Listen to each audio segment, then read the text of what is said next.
Welcome healthy tasty cooking style. আজকের menu সুস্বাদু স্বাস্থ্যকর ডালিয়ার রেসিপি। দেখে নিন উপকরণগুলো।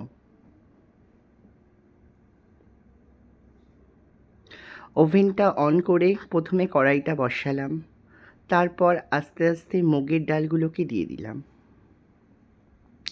তারপর হালকা নেড়েচেড়ে সামান্য পরিমাণ একটু ঘি দিয়ে দেব।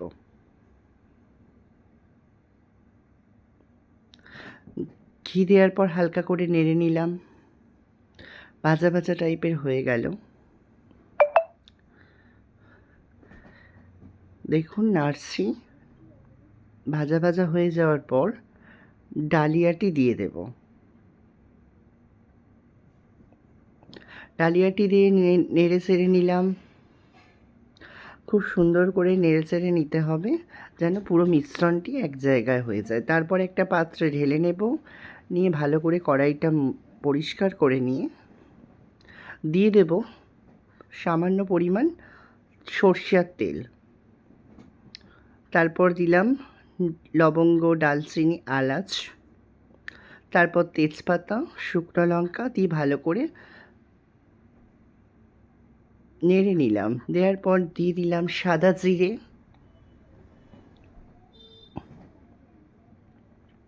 তারপর পেঁপে কাটা রাখা ছিল পরিমাণ মতো, পেঁপেটা দিয়ে দিলাম। হালকা হাতে নেড়ে নেব।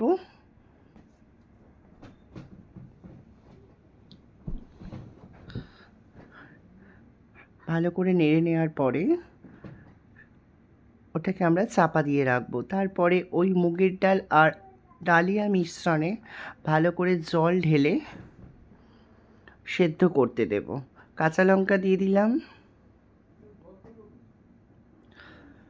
চাপা দিয়ে রাখলাম। তারপর ওটাকে ভালো করে নেড়ে চেড়ে ওটার মধ্যে দিয়ে দিলাম পটল কেটে রাখা ছিল সেটিকে। কাটা পটলটি দিয়ে পেঁপের সাথে ভালো করে নাড়াচাড়া করে নেব। নেওয়ার পর হালকা একটু স্লাইড নুন দিয়ে দেব। নুন দিয়ে নেড়ে চেড়ে আবার ক্যাপসিকাম কাটা ছিল, আপনাদের পরিমাণ মতো আপনারা ক্যাপসিকাম দেবেন। আমি একটা গোটা ক্যাপসিকাম দিয়েছি ছোট সাইজের। তারপর ভালো করে নেড়ে চেড়ে এরপর আমরা দিয়ে দেব ছোট ছোট করে কাটা আছে আলু আর কড়াই।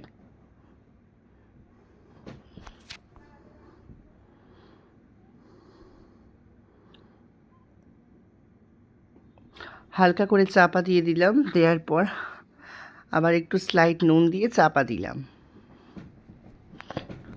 ভালো করে নেড়ে নিচ্ছি। তারপর চাপা খুললাম, খুলে টমেটো দিলাম।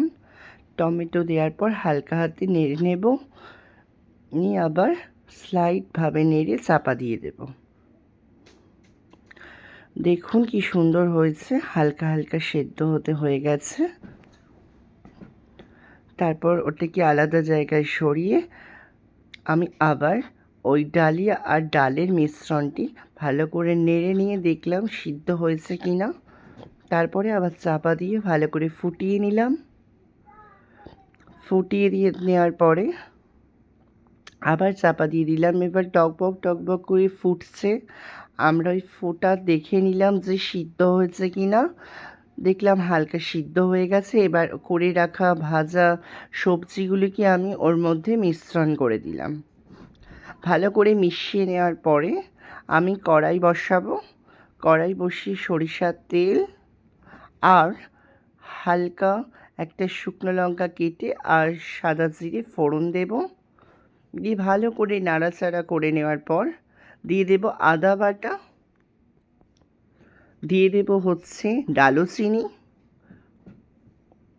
দিয়ে দিলাম পরিমাণ মতো লঙ্কার গুঁড়ো, পরিমাণ মতো হলুদ গুঁড়ো, পরিমাণ মতো ভেজে রাখা জিরে গুঁড়ো, দিয়ে দিলাম চিনি। আর ডালিয়ার মিশ্রণ থেকে একটুকুনি উষ্ণ গরম জল তুলে নিয়ে ভালো করে মশলাটাকে কষিয়ে নিলাম। মশলা কষানো হয়ে গেল। ডালিয়াটা ভালো করে নেড়ে নিলাম। নাড়ার পরে পরিমাণ করা মশলাটি আমি ঢেলে দিলাম, ঢেলে ভালো করে কষিয়ে নেব। দেখুন কি সুন্দর একটা কালার এসছে। ভালো করে নাড়াচাড়া করে নেওয়ার পরে সুন্দর একটা কালার চলে আসবে। তারপরে আমি ওর মধ্যে কাসুরি মেথি দিয়ে দিলাম। কাসুরি মেথি দেওয়ার পর হালকা একটু লবণ দিলাম। লবণটা হালকা করে দিয়ে নেওয়ার পর নেড়ে চেড়ে নিলাম। নেওয়ার পরে দিয়ে দিলাম পরিমাণ মতো ঘি। এবার আপনারা যেরকম খাবেন সেরকম দেবেন। দিলাম সানরাইজ গরম মশলা।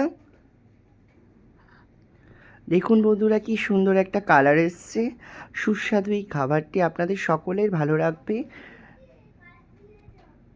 এবারে আমি পরিবেশন করলাম। দেখেছেন তো ডিশটি কি সুন্দর লাগছে। হালকা টিফিন